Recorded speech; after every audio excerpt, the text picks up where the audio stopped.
Good evening, friends. Lay down on your bed and listen the story close your heavy eyes. Title, The Enchanted Hearth, Part 1, The Cursed Cottage. Long ago, nestled deep in the heart of the Blackwood Forest, there lay a quaint cottage with a thatched roof, its chimney perpetually releasing a wisp of smoke. The home, once warm and inviting, had become a place of eerie silence and solitude. Legends spoke of a curse placed upon the hearth, a powerful enchantment that kept the fire forever burning, but forbade warmth to those who lived within. Ilara, a young maiden with golden hair and eyes the color of autumn leaves, arrived at the cottage one crisp evening. Orphaned and seeking refuge, she had followed the winding path through the forest, drawn by the distant glow of the fire. As she stepped over the threshold, a chilling whisper curled through the air. The very walls seemed to breathe, exhaling a sorrowful tale of lost souls and broken oaths. The only living being she found inside was an old cat with fur black as night and piercing green eyes that seemed to see into her soul. Determined to lift the curse, Ilara spent her days tending to the neglected home, scrubbing the soot from the hearthstone and searching the surrounding woods for clues to its dark past. It was on one such venture that she met a peculiar man clad in a tattered cloak. He introduced himself as Elias, a wandering scholar who had once lived in the cottage as a boy. Together they uncovered the tale of the curse, a vengeful spirit of a wronged healer whose love had been betrayed by the lord of the land centuries before. In her final breath, she had woven an incantation into the flames of the hearth, ensuring that it would never warm another soul until her name was spoken in atonement. For days, Ilara and Elias combed through old texts and spoken myths in the nearby village, searching for further clues.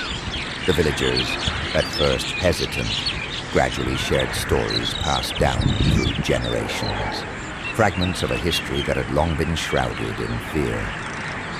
They spoke of Lysandra, a woman once beloved for her kindness and wisdom in healing, but scorned when she refused to give her talents to those who would exploit them. Part 2. The Whispering Flames. Determined to break the curse, Ilara and Elias ventured deep into the forest to seek out the hidden crypt of the betrayed healer. As they navigated through twisting vines and treacherous roots, the wind carried whispers of forgotten sorrow. The forest itself seemed to guide them, parting its dense foliage to reveal the entrance of a long-lost mausoleum. Inside, the air was thick with ancient magic. The walls were etched with runes of protection, and at the center lay a stone sarcophagus covered in dust. Elias, trembling with reverence, traced his fingers over the engraving. "Lysandra, keeper of the sacred flame," he read aloud. As the name left his lips, a spectral figure emerged, her form flickering like candlelight. Her eyes, hollow with despair, bore into theirs. "Who dares speak my name after all these years?" she whispered. Ilara stepped forward, her voice steady. "We seek to undo the suffering placed upon the hearth. We seek to bring warmth back to those in need." Lysandra's sorrowful gaze softened, and she spoke of the betrayal that had doomed her. The Lord had promised her love, only to cast her aside for a noblewoman of wealth. In her grief, she had cursed the hearth of the home, where they had once whispered vows of eternal devotion, ensuring that it would never bring comfort to another soul. Elias knelt before her, the weight of his family's past heavy upon his shoulders. "Your name has been spoken in atonement. Let your soul find peace, and let the fire once more warm those who seek its embrace." With a final gentle smile, Lysandra faded, leaving only a single ember glowing in the center of the chamber. The ember pulsed, sending ripples of warmth through the mausoleum. The once cold stone walls flickered with brief, golden light before dimming.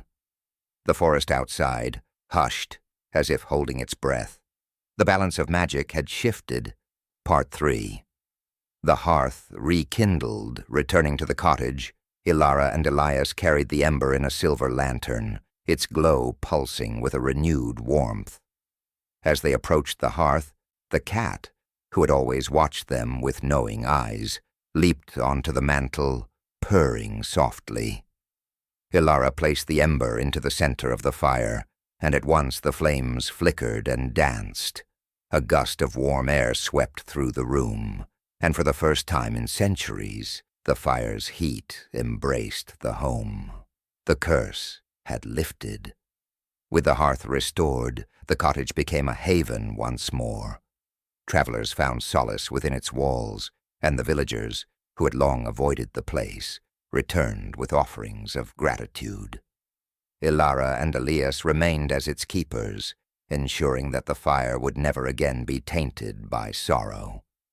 Over the years, the legend of Lysandra's sacrifice and redemption spread, becoming a tale passed down through generations. Children whispered of the brave maiden and the wandering scholar who had braved the forest to return warmth to a cursed home. And so the enchanted hearth became a symbol of warmth, forgiveness, and the enduring power of love, its flames whispering tales of those who had come before and those yet to arrive. The cottage remained, a testament to the trials endured and the lessons learned. And in the glow of the ever-burning fire, one could almost hear the echoes of the past, carried on the flickering embers of time. Thus the tale of the enchanted hearth, once steeped in sorrow, became one of hope, a reminder that even the coldest curses can be undone by the warmth of love and